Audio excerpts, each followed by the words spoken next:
Hi hello welcome to Kiran TV news. Pithapuram Pawan Kalyan గారు ఈ రెండు కూడా ఎప్పుడు సెన్సేషన్ అవుతానే ఉంటాయి. అక్కడ ఇంకొక వ్యక్తి కూడా ఏదో ఒక రకంగా కిరికిరి పెట్టేటువంటి పనులు చేస్తూనే ఉంటారు.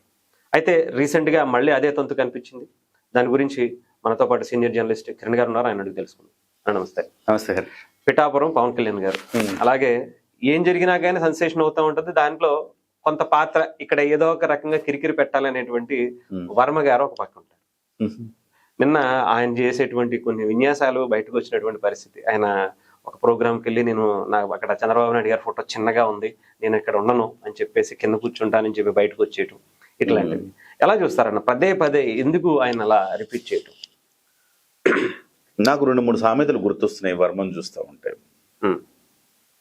అక్కడ చంద్రబాబు బొమ్మ చిన్నగా ఉంది అని సిల్లి రాజకీయం చేయడం చూసి నేను కింద కూర్చుంటా, అటుపోతా ఇటుపోతా, నేను రాను అని ఇలాంటి మారాం చేస్తూ సిల్లి రాజకీయాలు చేస్తుంటే నాకు ఒక సామెత గుర్తొస్తుంది. కొంచెం ఘాటుగా కాస్త నాటుగా ఉంటది. వెనకటిగా కూడా చెరువు మీద అలిగి కడుక్కోవడం మానేసాడంటే ఎవడికి నష్టం. సో అట్టుంది వర్మ వ్యవహారం. సో ఇంకొక పద్యం కూడా గుర్తొస్తుంది. చెప్పులోన రాయి, చెవులోన జోరీగా, కంటిలో నలుసు.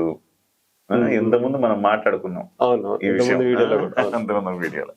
అలా మనోడు పిఠాపురంలో ఆ రకంగా తయారయ్యాడు. కానీ మనోడికి క్లారిటీ ఇప్పటికీ వచ్చి ఉండాల. ఏమి కాదు, నాకు ఎమ్మెల్సీ ఇవ్వరు, ఇక అంటే ఇప్పుడే ఇలా ఉంటే రేపు ఎమ్మెల్సీ ఇస్తే ఇంకెలా ఉంటాడు. కాబట్టి అది సాధ్యమయ్యే పని కాదు. ఏదైనా చక్కగా ఏదైనా కార్పొరేషన్ చైర్మన్ లాంటివి అడిగి తీసుకొని ఏదో రాష్ట్ర రాజకీయాల్లో అటువైపు వెళ్ళిపోయి చేసుకుంటూ ఉత్తమ పవన్ కళ్యాణ్ గారితో పెట్టుకుంటే జనం కొడతారు. తెలుగుదేశం పార్టీ జనసేన పార్టీ కాదు అక్కడ. పవన్ కళ్యాణ్ అనే వ్యక్తి పిఠాపురంకి గతంలో నభూతో నా భవిష్యత్తు, గతంలో ఎవడు చేయలేదు, భవిష్యత్తులో ఎవడు చేయడు, అంతా చేశారు పవన్ కళ్యాణ్ గారు. సో అంత పవన్ కళ్యాణ్ గారు చేసినప్పుడు పిఠాపురం లాంటి ప్రాంతం పవన్ కళ్యాణ్ లాంటి ఒక అదృష్ట దైవాన్ని వదులుకుంటుందా? ఒక అన్నలాగా, ఒక తమ్ముళ్లాగా, ఒక తండ్రిలాగా పిఠాపురంకి సేవలు చేస్తున్నాడు ఆయన. గతంలో ఎప్పుడు లేని సంవత్సరాలుగా పెండింగ్ లో ఉన్న సమస్యలు పరిష్కరిస్తాము. ఇలాగే పిఠాపురం ఉంటే దేశంలోనే పిఠాపురం ఏంటి అని చర్చ జరుగుతూ ఉంది. మీ ఊరు గురించి దేశంలో చర్చించుకుంటే నీకు ఎంత గర్వంగా ఉంటుంది. ఆ గర్వానికి కారణం ఏంటి? పిఠాపురం గురించి చర్చించుకునే కారణం పవన్ కళ్యాణ్. 100% అంతే. మరి అట్లాంటి వ్యక్తిని ఆ నియోజకవర్గ ప్రజలు ఎదుర్కొంటారా? ఇలా చిల్లర రాజకీయాలు, చెత్త రాజకీయాలు చేసే ఒక వర్మ లాంటి వ్యక్తిని ఇంకా అక్కడ మనుగడ సాగిస్తున్నాడంటే జనసేన పార్టీ కార్యకర్తలు లేకపోతే జన సైనికుల ఒక మంచితనమే కారణమని నేను అనుకుంటున్నాను. సరే, ఆయన చెప్పిన పాయింట్ లాజిక్ వద్దాం. ఏంటి ఆయన అంటున్నాడు? చంద్రబాబు నాయుడు గారి ఫోటో చిన్నగా పెట్టారు. ఇప్పుడు ఏ నియోజకవర్గ ఎమ్మెల్యేది పెద్ద ఫోటో పెడతారు సహజంగా. ముఖ్యమంత్రి వీళ్ళందరూ చిన్న ఫోటోలే పెడతారు. ఎక్కడికి వెళ్ళినా, ఇప్పుడు సపోజ్ మీరు తిరుపతికి వెళ్ళారు, ఆరణి శ్రీనివాసులు ఫోటో పెద్దది పెడతారు. ఆయన ఎమ్మెల్యే కాబట్టి. పవన్ కళ్యాణ్ పెద్దది పెట్టి ఎమ్మెల్యే చిన్నది చేస్తారా? మెడకాయ మీద తలకాయ ఉండేవాడు. ఇప్పుడు నారా లోకేష్ గారు మంగళగిరి కాన్స్టిట్యున్సీ, నారా లోకేష్ గారిది పెద్దది పెడతారు, చంద్రబాబు నాయుడు గారి చిన్నదే. అంతే కదా, తలకాయ మీద మెడకాయ మీద తలకాయ ఉండేవాడు ఎవడు ఈ మాట్లాడు. సో ఇంకోటి ఏంటంటే, సరే మీరు అంతలా బాధపడతా ఉన్నారు కదా, మరి అంత బాధపడితే మరి పవన్ కళ్యాణ్ అభిమానులు ఎంత బాధపడాలా? కొన్ని చోట్లకి కనీసం పవన్ కళ్యాణ్ గారిని ఒక సిఐ పెట్టుబడుల సదస్సు జరిగింది, పవన్ కళ్యాణ్ గారిని ఆహ్వానించారా? లేదు కదా. మీకు పెద్ద పెద్ద యాడ్స్ వేశారు ఈనాడులో, అందరు పవన్ కళ్యాణ్ ఫోటో వేశారా? లేదు కదా. ఇన్విటేషన్, అమరావతి ఇన్విటేషన్ అంతే. సో ఇందులో పవన్ కళ్యాణ్ గారికి చాలా జరిగినాయి. ఇట్లా మరి ఏమనుకోవాలా? ఎన్నిసార్లు కిందకొచ్చి కూర్చోవాలా? కాదు కదా, ఇది పద్ధతి కాదు కదా. సో పవన్ కళ్యాణ్ గారు పదే పదే ఏం చెప్తున్నారు? చిన్న చిన్న ఇష్యూస్ ఉంటాయి, వాటన్నిటిని కూడా మనం సార్ట్అవుట్ చేసుకుని ముందుకెళ్ళాలా, కలిసిమెలిసి ముందుకెళ్ళాలని చెప్తున్నాడు.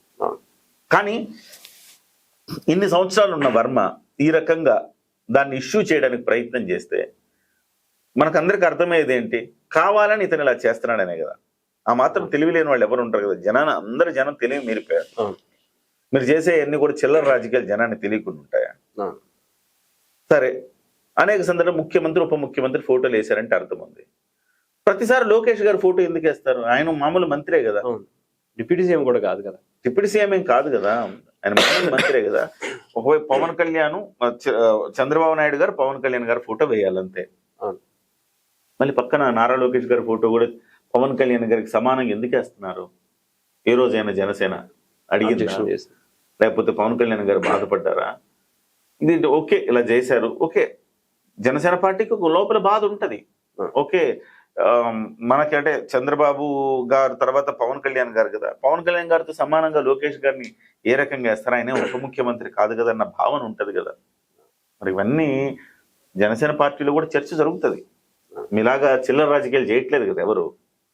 సో ఇవన్నీ కూడా వర్మ అనే వ్యక్తి అవుట్డేటెడ్ అయిపోయాడు. తన ఉనికిని చాటుకోవాలి, తాను కూడా ఉన్నానని చెప్పుకోవాలి. సో మీడియాలో రావాలి, వర్మ కనపడాలి. వర్మ ఈ మధ్య కాలంలో చాలా కనపడడం మానేశాడు, మీరు చూస్తుంటే అసలు లేదు. ఎందుకంటే అవుట్డేటెడ్ అయిపోయాడు. ఎక్కడో పవన్ కళ్యాణ్ గారు ఏదో తప్పులు చేస్తారు, ఖచ్చితంగా జనం నుంచి ఏదో తప్పు వస్తుంది, ఎమ్మెల్యేగా ఇవన్నీ చూద్దామని భూతద్దం పెట్టుకొని వెతుకుతా ఉన్నాడు, ఎక్కడేం కనపడట్లా. ఇది ఇంకా ఇక ఏదో అంటారు కోడిగుడ్డు మీద ఏక లాగే పనులు ఏమైనా ఉంటే చేస్తున్నాడు అట్లా. సో కాబట్టి వర్మకి ఇది తగదు. ఆ రకంగా చేస్తే నువ్వు 21 నియోజకవర్గాలు మీరు అట్లా చేస్తే 134 నియోజకవర్గాలు జనసేన అట్లా చేస్తుంది అంతే. మరి పొత్తు ఉంటుందా? కొంచెం మన జ్ఞానం ఉండాలి కదా. ఇంత పెద్ద మనిషికి పొత్తులో భాగంగా మనం సర్దుకుపోవాలన్న జ్ఞానం లేకపోవటం వల్లనే అతనికి ఎమ్మెల్సీ రాలే ఇప్పటి వరకు. సహృద్భావ వాతావరణంలో కలిసి మెలిసి వెళ్ళి ఉంటే అతనికి ఎమ్మెల్సీ ఎప్పుడో ఇచ్చేవారు. ఎందుకంటే ఫస్ట్ టైం మాట ఇచ్చారని కూడా చాలా చెప్పారు. సో ఇవ్వలేదు అంటే నువ్వు ఎవరితో ఢీకొంటున్నావు?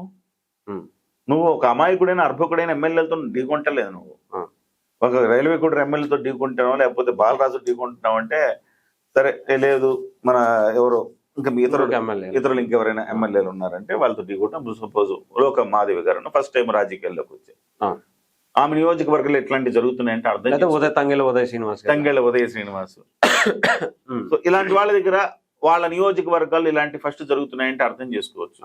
కానీ నువ్వు ఎవరిని ఢీకొడుతున్నావు? సాక్షాత్తు ఈ ప్రభుత్వం ఏర్పడడానికి కారణమైన వ్యక్తిని, జనసేన పార్టీ అధినేతను, సో దేశం మొత్తం ఆయన వైపు చూసిన ఒక వ్యక్తిని, ఒక శక్తిని నువ్వు ఢీ కొట్టాలని చూస్తున్నావు. నువ్వు సో వెంట్రుకే కదా ఏమైందని కొండకి వేసేటవాడు, అట్లా జరుగుతా ఉందని. సో కాబట్టి ఇవన్నీ కూడా జరిగే పనులు కాదు. వాటికి ఇట్లా ఏదో మనం చర్చించుకోవడానికి ఆయన చర్య ఉపయోగపడదు తప్ప, ఆయన ప్రతిసారి ఇలాంటి చేసిన ప్రతిసారి -5 -10 చంద్రబాబు రాస్తుంటాడు. అక్కడ చిత్రగుప్తుని చిట్టా రాసినట్టు రాస్తుంటాడు చంద్రబాబు. ఏంటి ఈ రోజు అట్లా చేశాడు వర్మ, -10 అంటాడు. ఇప్పుడు ఎంత వాడి స్కోరు, వర్మ స్కోర్ ఎంత అంటాడు చంద్రబాబు. సార్ -25 సార్ అంటే ఈ బాపతి -25 నుంచి -75 ఎలా ఉంది, ఏదో ఒక రోజు పార్టీ నుంచి తీసేసేదాకా చేస్తాడు. ఆయనే తెచ్చుకుంటాడు అంతే. కాబట్టి వర్మ కొంచెం పద్ధతిగా హుందాగా వ్యవహరించడం నేర్చుకోవాలి. ఓపిక ఉంటే ఇంకా బెటర్. అంతే. Thank you so much.